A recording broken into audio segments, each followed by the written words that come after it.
Alam mo, walang pakialam si BBM sa buhay ng mga ordinaryong mamamayan. Pumutok yung issue na ang binibentang bigas sa Kadiwa ay nangingitim.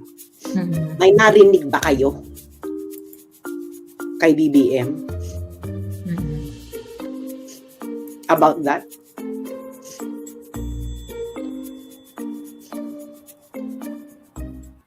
Diba? Girl, sa Kadiwa mo may binibentang nangingitim na bigas, wala kang sasabihin, walang mafa-fire, walang mawawala sa trabaho. Eh, flagship mo yan ah. Wala man lang super committee. Wala man lang congressional hearing sa nangingitim na bigas sa Kadiwa. Na merong bulok na bigas na binebenta, na pinapakain sa mamamayan. Just me. Di ba? Wala man lang Senate hearing. Ang ina, pinapakain mo sa mga mahihirap, nangingitim na bigas, gago ka ba? Anyway, are you ready to talk about the planned impeachment of Inday? Sino bang pagtsikahan natin yon? Okay, go. Ayun. Di ba nag-issue ng 2 piping hot statement si Inday? So, yung una talaga kino-call out niya na talaga yung Pagkatapos naalala mo di ba yung hinahanap natin yung full interview ni Inday?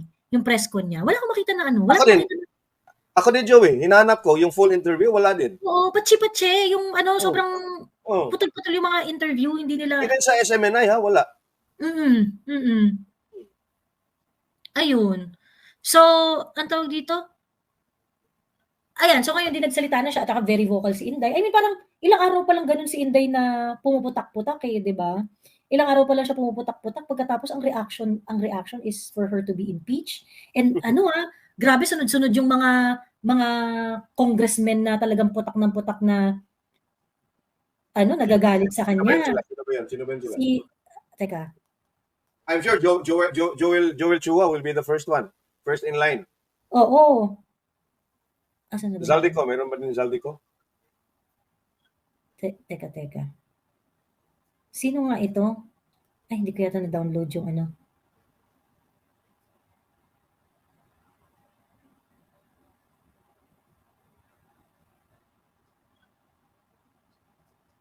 Ay, nasa na yun? Si Zamora at saka si Garin. Si Zamora at saka si Garin. Okay. Ayan. Zamora saan? Zamora sa San Juan?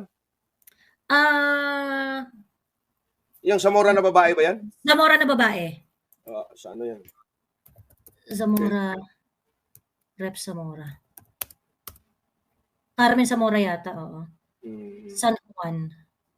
San Juan, no? Oo, tsaka si Janet Garin, yung nagsasalita sila. Iloilo, yeah. Oo, Zamora, Garin, Sara Duterte. Ayan, so sabi nila, wag daw puro reklamo si Inday. Ayun. So sabi ni Janet Garin at saka ni Pami Zamora.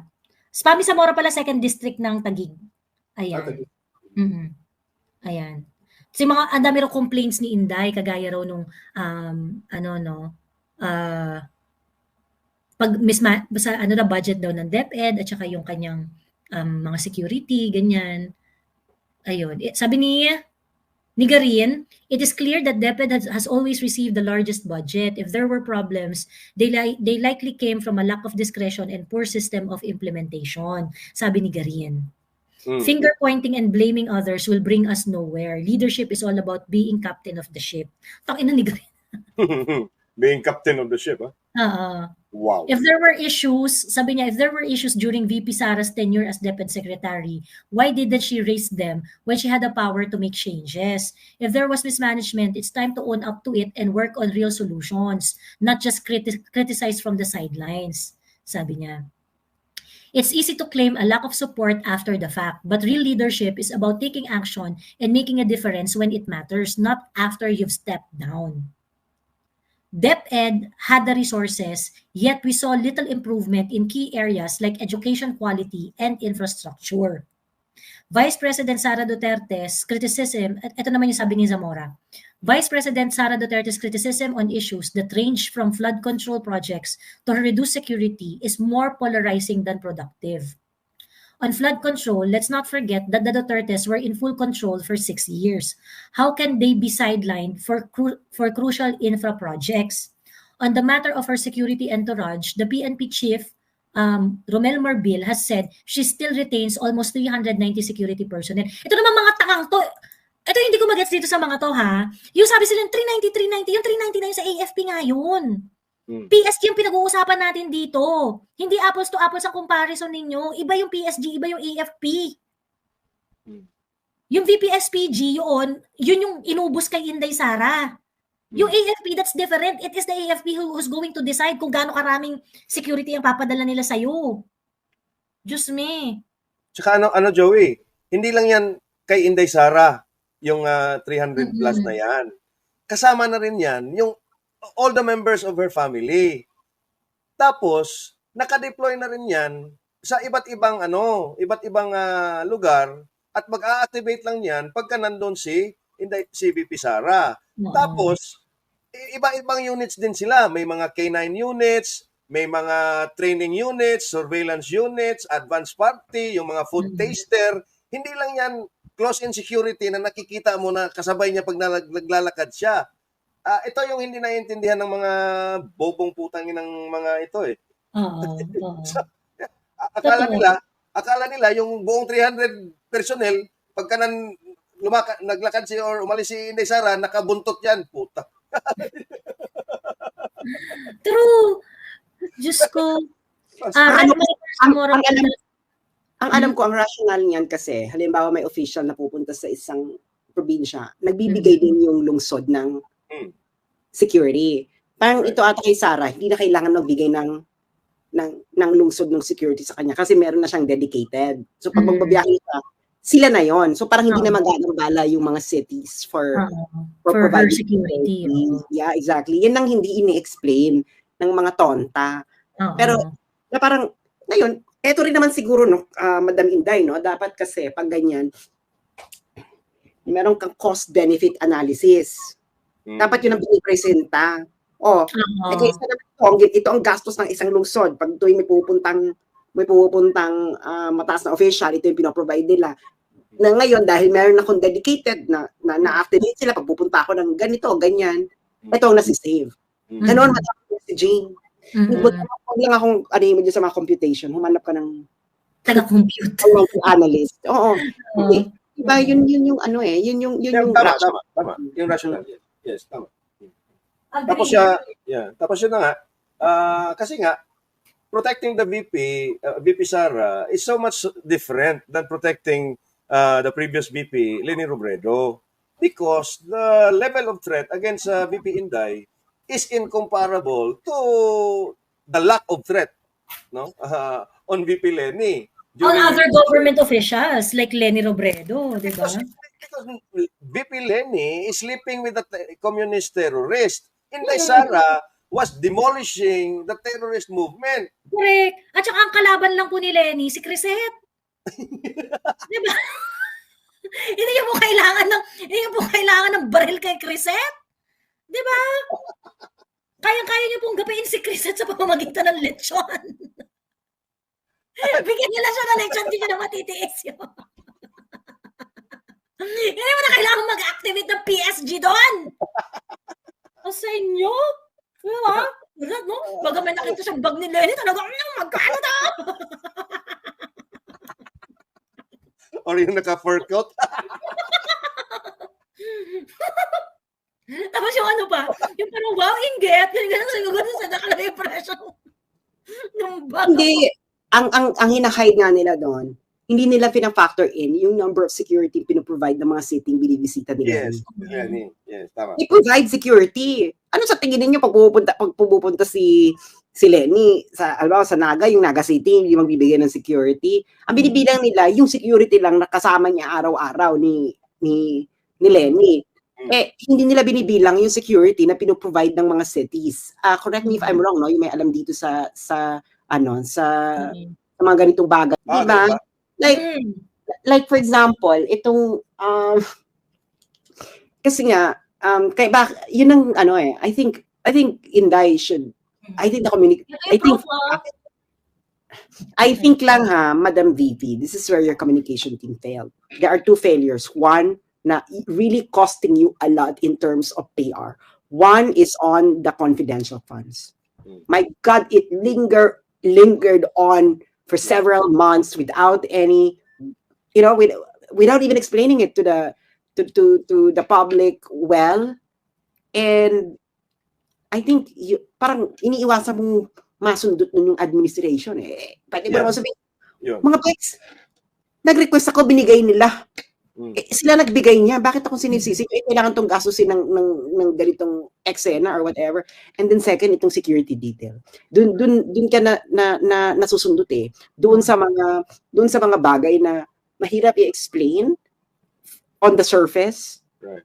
Pero kung pinaghandaan ninyo, it could have been countered immediately. Ito security, ilang linggo na to.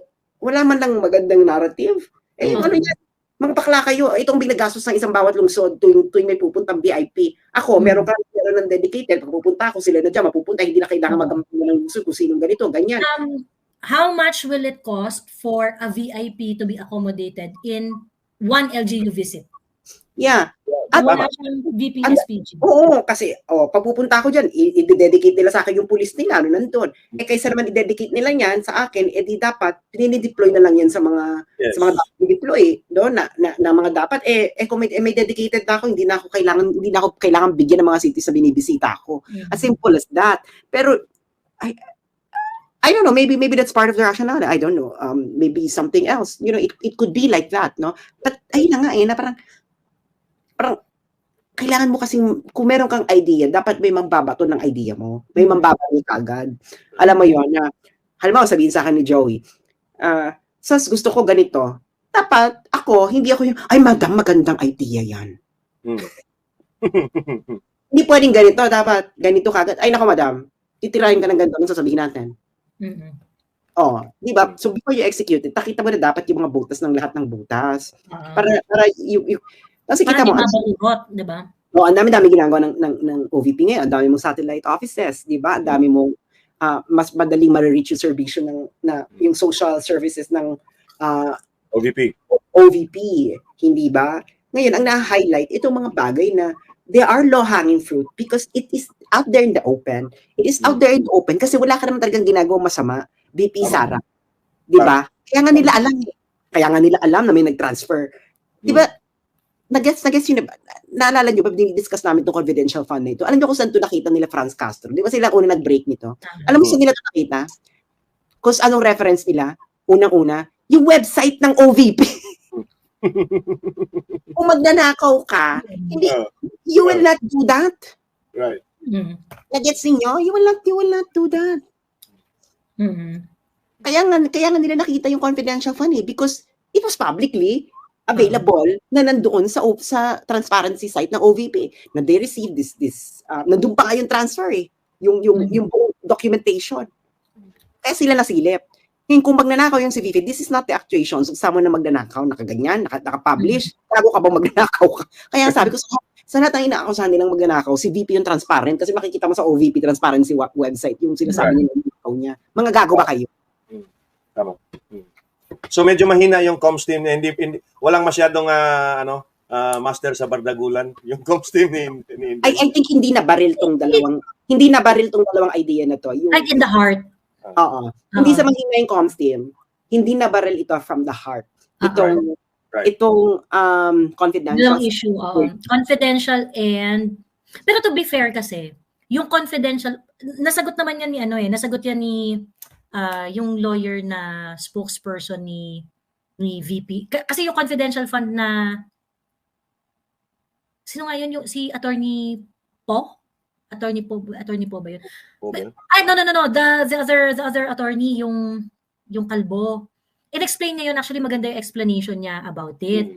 So, nung in-explain niya yung tungkol sa confidential, the explanation of attorney, ay, nakalimutan ko yung pangalan ni sir. The spokesperson of VP na sa OVP. He explained yung sa Monsayak, si Attorney Monsayak. ano ang tawag dito, siya yung nag-bring up nung memorandum circular ng DBM, DILG, COA, DBM, yung interagency na RESO, on how to audit the confidential fund and how Inday Sara's office complied with with the reporting of confidential funds ng OVP. So sinagot niya, ang naging retaliation ng mga sinumpang galunggong na parang, bakit yung Yuse kayo nag-explain? Bakit hindi si Inday yung nag-explain? Yung talagang I think talagang binuhos nila yung resources din nila kay Inday na even if they're going to explain it in a way that is supposed to address the very heart of the problem, ready silang i-convolute yung issue, tapos parang iligaw-ligaw, and then parang hindi, ano pa rin, 11 million per day in 19 days, yung ready na silang babuyan talaga yung totoong topic, ganon. So yun, but yeah, I think it could have other ways to kill the issue altogether could have been explored para ayan. Pero tingin ko rin kasi talagang grabe talaga yung magnitude ng attack kay Inday eh.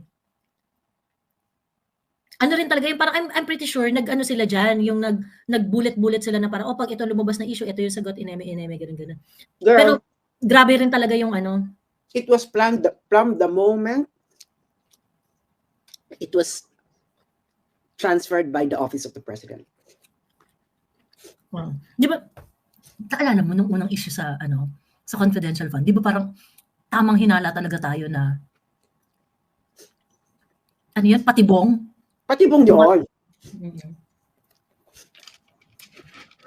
Parang ito, yung pag-approve ng Nakamute ka. Di ba inapprove yung AWOL? Ay, yung leave ni Sara. Sa kataong bumagyo. Although, na-approve na yon weeks before. Siyempre, mag-leave si Sara. Abangan nyo sa airport. Patibong yan, yung mga ganyang-ganyang eksena. Parang, yung confidential fund na yan,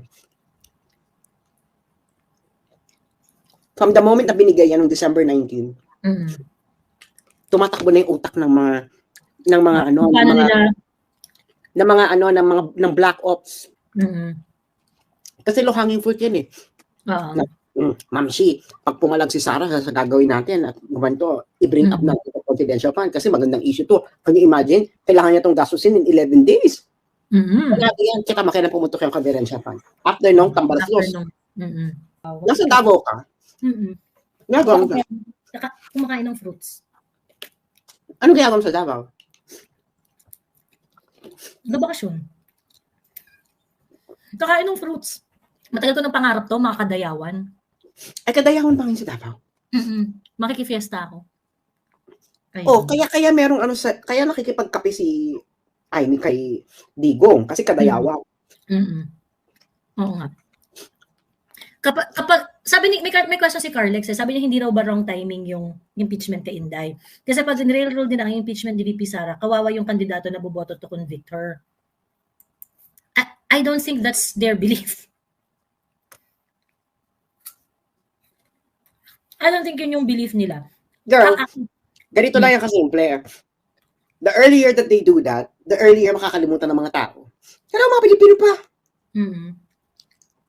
Yun nga lang, hindi sila papatawid ng Mindanao.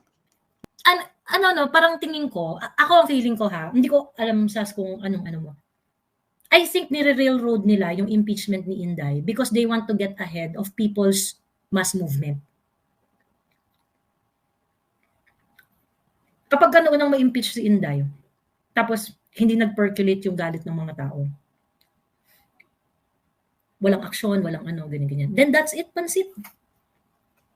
Yung pag na-impeach si Inday ng tuluyan, Inday is not going to be entitled to, she's going to be disqualified forever to run for public office. No, kung ma-convict, magkaiba yung ma-convict. Oo. Magkaiba yung ma-impeach sa ma-convict. Nga. Kung nari, ganun nga yung mangyari. May impeach siya, tapos may impeach siya sa Congress, and then may ma-convict later on. Ang tingin ko, hinahagard nila si Inday dyan, Kasi gusto nilang unahan yung gusto nilang unahan yung mass movement, yung people's movement. Ayun. Actually, ang gagawin nila kay Inday parang kay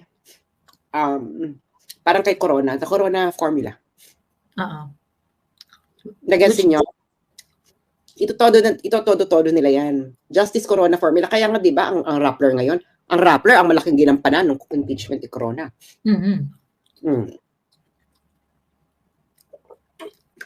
So, ganoon ang eksena niyan. So ngayon, agree ako dito kay Elsie Xiao.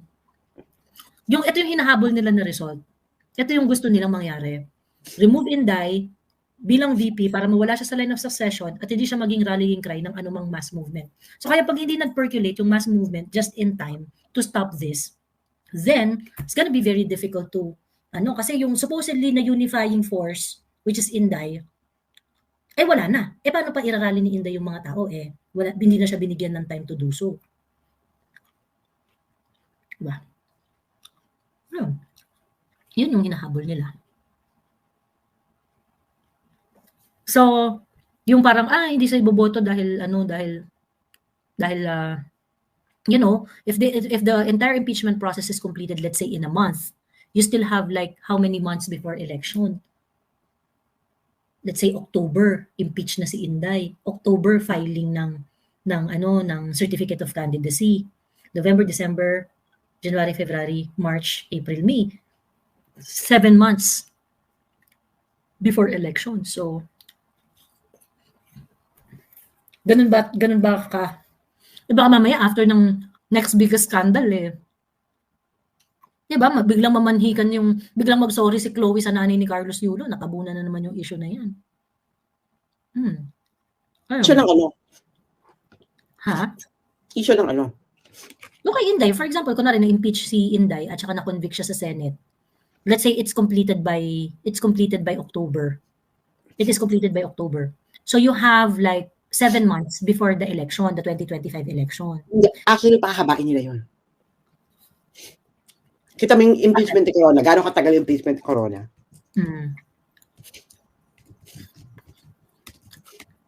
Feeling ko hindi. Feeling ko mamadaliin nila yan. Hindi.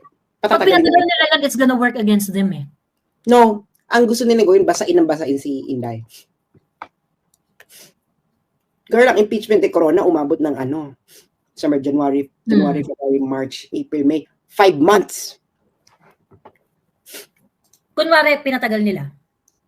December to May 2012. So, pwedeng ganon. Kasi gusto nila Kung pinatagal nila yan, malaking pag-asang mag-percolate yung mass movement. Hindi. Wala namang budget Kailangan mo ng budget. Wala mag-fund. Wala mag-fund.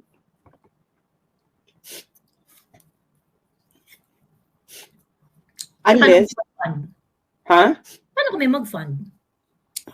Yun yung nakakatakot. Matatakot sila doon. Feeling ko may mag-fund Alam mo, sa totoo lang. Paano magkatotoo yung feeling mo? I am coming from the fact na nung time ni PRRD, nung tumakbo siya, I really see ordinary people using their own resources to make Duterte happen. So, siguro baka walang mag-fund ganyan, pero girl, magkaiba ang kampanya sa revolusyon. Sa kampanya, hindi mo ibubuhis yung buhay mo. Bibili ka lang ng pare-parnalya. Yun na yun. At one-time expense lang yun. But it's also a question of sustainability, Yes, ang revolusyon, una, kailangan mo na i-settle sa sarili mo na pwede kang mategi. Pwede kang mategi, makulong, mawala ng kabuhayan. Ang tanong, handa ba ang Pilipino na dumating doon sa ganito? Ayun nga.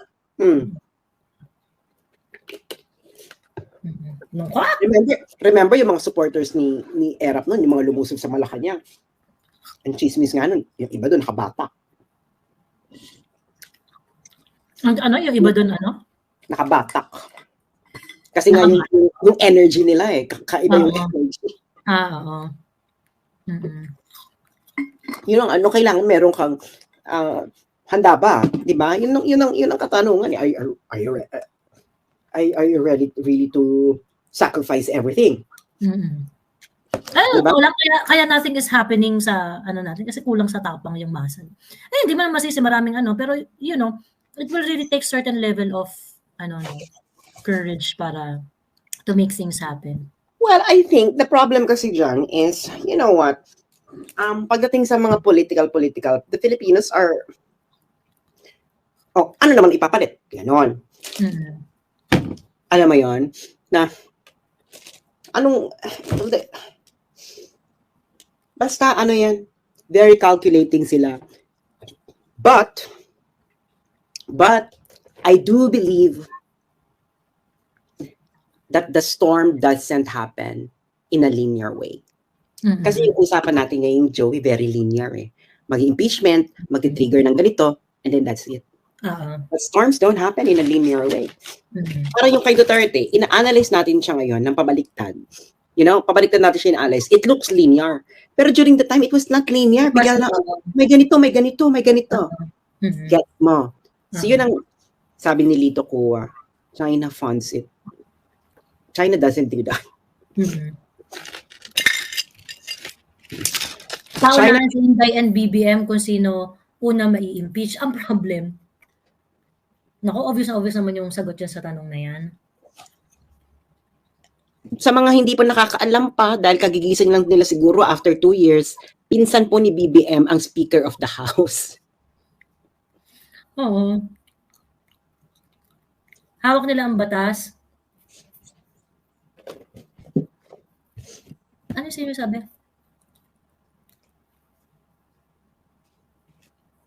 Tanggalin talaga yang si Inday sa pwesto para ang papalit ay si Tamba and later on term extension na mga PI talaga sila. Hawak nila ang batas pero hindi pa nila alam ang nasa isip ng mga mamamayan. Well, yun nga no, kaya nga parang so kaya nga you have to do reality check in your own homes. Sa mga bahay ninyo, kausapin yung mga family members ninyo. Do you share the same sentiments? If the sentiment is not the same, that's the reality of our society. Yeah, so exactly. That is also what's going to determine whether the mass movement is going to percolate or not. Diba, ang ano ko sa inyo is, itataya nyo ba yung buhay nyo para Una, do you think that Sara Duterte will really would be the hope of the future generation? Second, kung naniniwala talaga kayo doon, willing nyo ba itaya yung buhay nyo? Because this is not going to be bloodless. Telling you. Yeah. Simple. So, willing bang may masaktan? Ganyan. Sabi niya, American and China, they're toying with us. Actually, China doesn't care with us. They don't care. If you're not gonna get your act together, they're just gonna recalibrate. Wala silang panahon. America po, you are a colony of the United States. US is not toying with the Philippines. The US owns the Philippines right now. The Philippines is the bitch of the US. Ayun. So yun. Sabi ni Trey, sa family ko, we have the same sentiments. My family is very well informed. Yung discussion natin dito, nire-relay ko sa kanila lagi. So, updated sila. Well, yun nga, no? That's the situation. So, lahat ba tayo parehas yung sitwasyon natin ng katulad ng kay Trey? Diba? The battle begins in our home. Sa totoo lang. Ayun. And ako naawa rin ako dun sa mga yung mga ibang followers ko na mag-isa lang talaga sila na same wavelength ng natin because karamihan sa mga family members ang source of information nila mainstream media ganyan, just they take those information as it is, surface level lang. So kumbaga nadadala sila dun sa mga kwentong confidential fund, yung mga kwentong West Philippine Sea, dalang-dala na sila dun. So yung iba rin sa atin, mabigat rin talaga yung laban nila sa bahay kasi ang dami nila i-convince eh. Sabi ni Lenny, we're being colonized by America technically. We're not being colonized. They never left. Colonized. They never left. The United States never left. They never left the Philippines. You're still a colony. Mm-mm.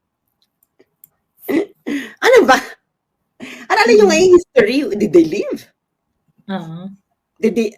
Have you seen a full decolonization? Look at Indonesia. Oo nga. Kaya hanggang ngayon, colonized pa rin tayo eh. Hindi pa Diba, naman go tayo to Indonesia, go to Vietnam, go to Malaysia, Singapore. That's what a decolonized country look like. Mhm. Sabi ni Viola Marie, I love the Dutertes pero walang tapang si Sara. Sabi ni Viola Marie. What do you mean walang tapang? Nagsalita na nga ng 2 beses, ay di-impeach na nga eh. Diba? Hintay na lang kami next election. There is a time for everything, ika nga ni Digong, sabi ni Boy Langis. Anong chance na mawala ang American influence sa Pilipinas? Naku.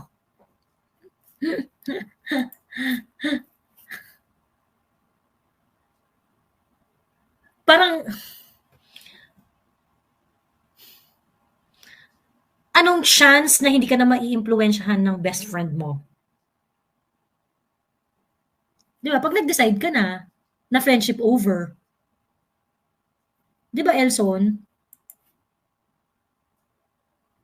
Ayun. Pag nag-decide ka na, i-friendship over mo na siya. Ayun lang. Si PRRD nga nagsabi, mas malupit si VP Sara, paanong walang tapang? Ayun nga eh. Sabi ni Philippine Latest News Today, I'm always echoing this to my family and friends. The problem is no one really cares. Huwag ka mawalan ng pag-asa. Alam mo, pag nire-echo mo sa kanila yan, pagka matutulog yan sa gabi, at pagka meron silang mga nakitang sitwasyon na vina-validate yung sinasabi mo, I'm pretty sure sinasabi ng mga yan, ay tama pala si Philippine Latest. Hindi lang nila aaminin sa'yo. Kasi syempre, alam mo naman yung mga kapamilya natin, minsan, pagka mapapride yan, hindi naman aaminin na tama ka agad-agad eh. Ayun. So, huwag kayo mawala ng pag-asa kasi I'm pretty sure pag nakakita yan ng situation na vina-validate yung sinasabi mo, sa isip niya sasabihin niya, ay tama pala siya. Ganon. Kahit hindi niya inaamin sa'yo. Ayun. Ayun lang. We Filipinos have a choice. BBM is leading the nation, triggering a war against China na wala tayong laban at mapupulbos o labanan na mapapalis sila sa pwesto. Either way, it would cost our lives.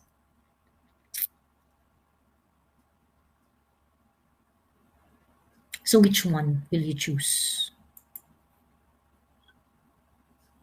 What way do you want to?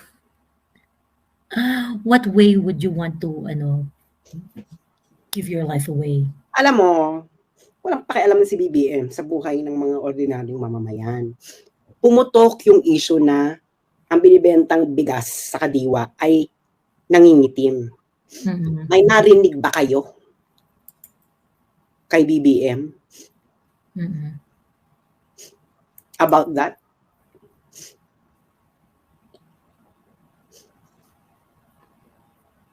Diba?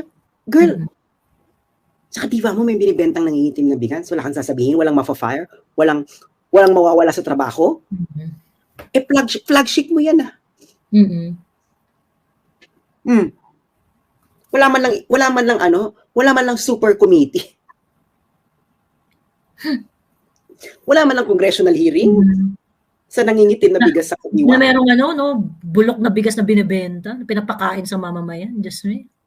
Di ba? Wala man lang Senate hearing?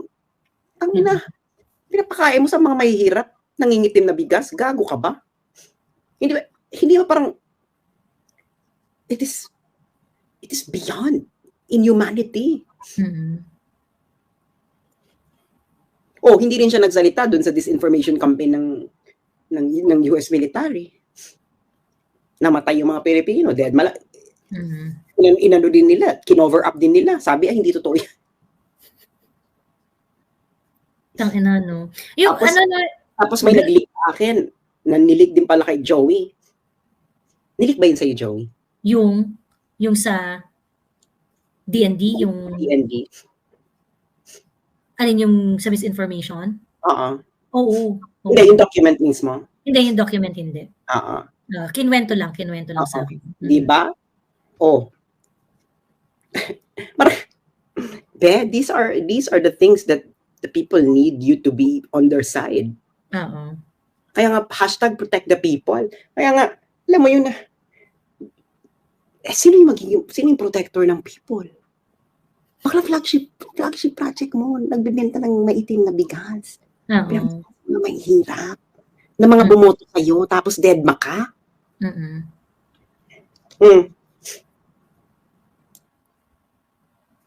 Ayun. Sabi ni Wonderland, kasalanan ng mga botante, may warning na si PRRD. Hay naku, kawawang Pilipinas. Alam mo, Wonderland, sa totoo lang, huwag na tayong mag-victim blame dito. Huwag na tayong mag-victim blame. You know, the choice was wrong. People were mistaken. Pero, ang may kasalanan dito, yung nambudol. Huwag nyo nang sisihin yung mga botante. Ano ba yan? Diba? Ang sisihin natin, hindi tumupad sa usapan. Bakit? Halimbawa, no? Nagmahal ka sa jowa mo. Sinabi ng nanay mo, red flag yan. Hindi mo sinunod yung, tinuloy mo pa rin. Siyempre may partly to blame ka, pero ikaw ba yung may kasalanan na sino ba may kasalanan? Yung nambudol o binudol? Diba? Una-una, yung nambudol. Dahil bakla pinagkatiwalaan ka ng tao, binudol mo. Ngayon, yung kasalanan lang nung nagtiwala lang siya. Nagtiwala siya, oo. Pero may kasalanan yun ng budol.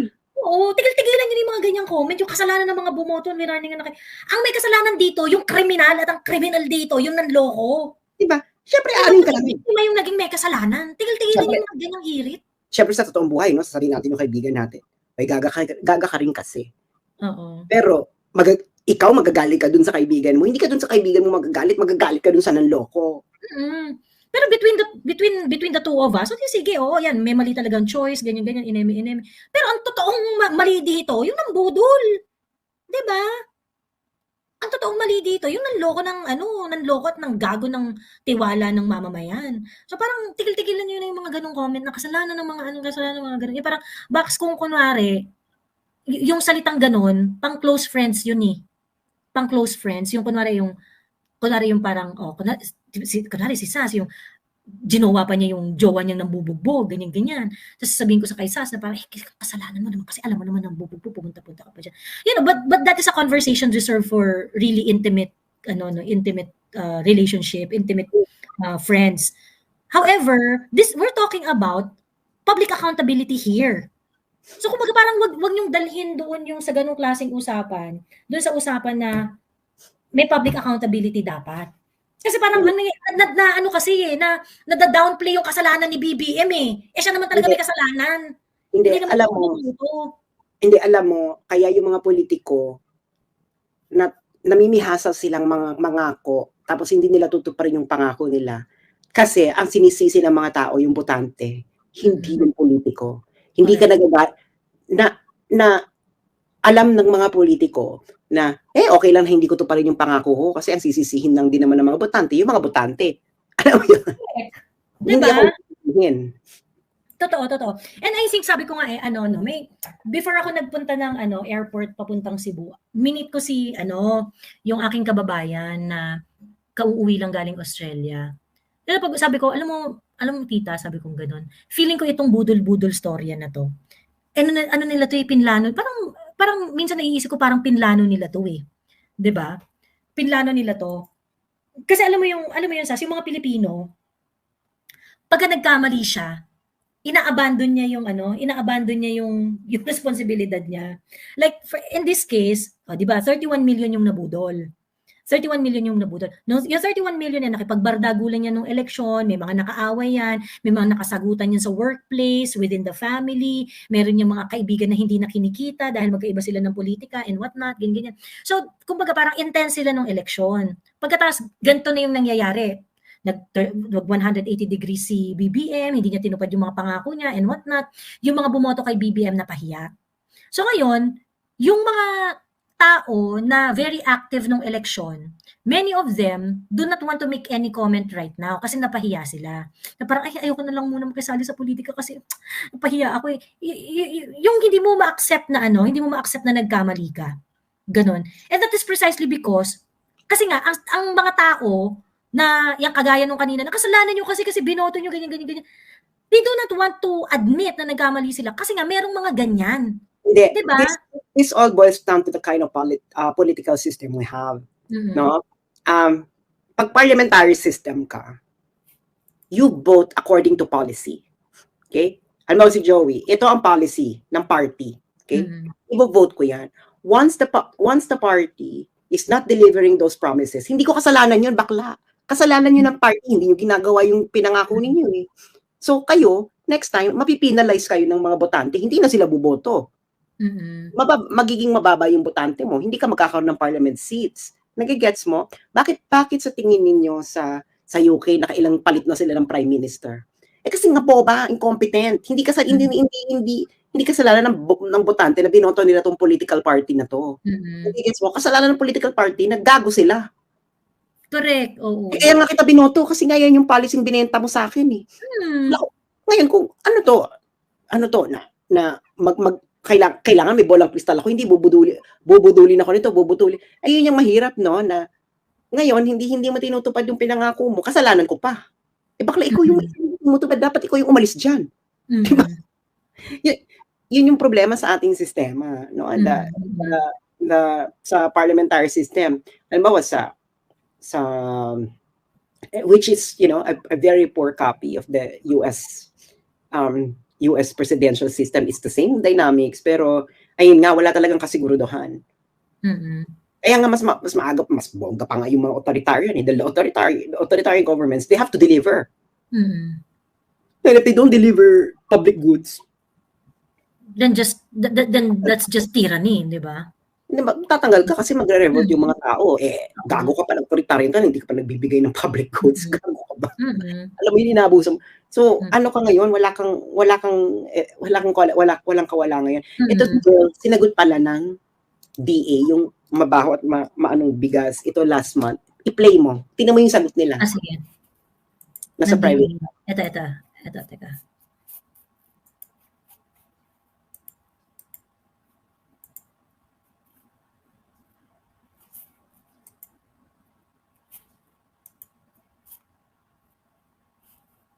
Secretary at Justice Spokesperson Adel de Mesa, Sorry. tiniyak ng Department of Agriculture na dekalidad ang mga ibebentang murang bigas sa publiko. Tugon ito ng Assistant Secretary at Justice Spokesperson Adel de Mesa, sarap na rin ng mga nagbaviral sa social media na ilang mamimili ang nagreklamo dahil may tinumuno at mabaho ang mga nabili ng murang bigas. Ay kay de Mesa, well-built na bigas katulad ng mga binibenta sa palengke ang kanilang ilalatag, partikular sa Rice for All program. Hindi rin naman pagpapapogi ang mga programa o kaya naman ay para lamang sa nalalapit na sona ng Pangulo dahil matagal na muna itong plano. Alinsunod rin sa layunin ng Pangulong Ferdinand Marcos Jr. na gawing abot kaya ang bigas sa publiko. Ito rin naman ang hangarin ng kasalukuyang kalihim ng DA na magkaroon ng sapat na pagkain sa buong bansa. Siniguro rin ni de Mesa na magpapatuloy ang P29 program o yung 29 pesos na murang bigas na para sa mga vulnerable sektor. Kasama sa DZXL, RMN Manila. Radyo Mahal, Mike Kuya Tapat, RMN. Ano daw? Hindi nila sinagot. Sabi lang, well-bred rice daw ang binibenta nila sa Kadiwa, katulad ng binibenta sa palengke. Ano yun? Ano yung bulok na... ba't may bulok? Hindi mo lang in-address, no? Na Oo. wala man lang na, parang nagva-viral nga eh. Yun yung binili ng mga tao dun sa Kadiwa. Oo. Tapos bigla mong i-gaslight yung mga tao na, hindi, well-bred talaga yung binibenta namin. Bakla, ito nga yung nakikita sa Kadiwa. Alam mo, feeling ko nangyari niyan. Baka nga well-bred talaga yung nilalatag. Ang nangyayari, yung mga suppliers na merong pa-reject na. Mhm. Bigas. Mhm. Palit bigas yan, be. Correct. Mhm. Baka yun na yung nasa dulo ng inventaryo ng mga nasa warehouse ng mga palitan na tapos na-ibenta. Palit bigas yan. So, nakita nila, itong nilatag namin ang tanong, nung nilatag ninyo, yung ba yung binenta? Magkaiba kasi yung sinupply ninyo yung sa binenta. So, there's something wrong. Correct. Mhm. But So, yun yung bigas na nakarating sa tao. Oo. So, meron ditong exchange gift na nangyari. Na hindi pa naman Pasko. Ayun nga lang. Minalas yung nakapulot. Ayun na. Nakakalakas din nagpa-viral siya. Wala man lang kayo sinabi na fake news yan, hindi yan totoo. Ang dami-dami naka-experience. So, ako, sasabihin ko na, okay, naniniwala ko na yun ang nilatag ninyo. Kaso hindi naman kasi ang issue is kung ano yung nilabas niyo sa warehouse. Ang tanong ay yung nakarating sa tao, yung nabili ng tao. Kasi there's a lot of things that could happen along the way from the warehouse to the selling to the consumer. At ang isang prudent na public official, ang reaction niya dapat is, hindi yan yung binigay namin! Bakit ganyan yan? Somebody, did the exchange gift. And let's catch that person who did the exchange gift. Hindi ba dapat ganun ang reaksyon? Dapat, ang ginawa nila, nag-investigate. Saan nyo ito binili? Kailan? Pupuntahan mo yung kadiwa. Putang ina kayo. Bakit ito yung binibenta nyo yung bigas? Ito yung nilatag. Walang, girl. Kasi nga daw, gusto nila bloodless.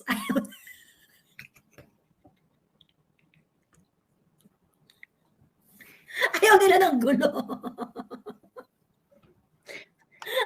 Ayaw namin yung mga murahan na yan. Ano to, meron ditong exchange gift na. Ayaw namin ng gulo. May mga exchange gift dito. Yung mga supplier, mga private supplier, mga middlemen, meron silang mga bigas na pa-reject na. Yan yung palit. Palit. Diba? Diyos me. Si Martin Romualdez, inaantay ko na lang na makarma, sabi ni Mark. Ask and you shall receive. Ayan.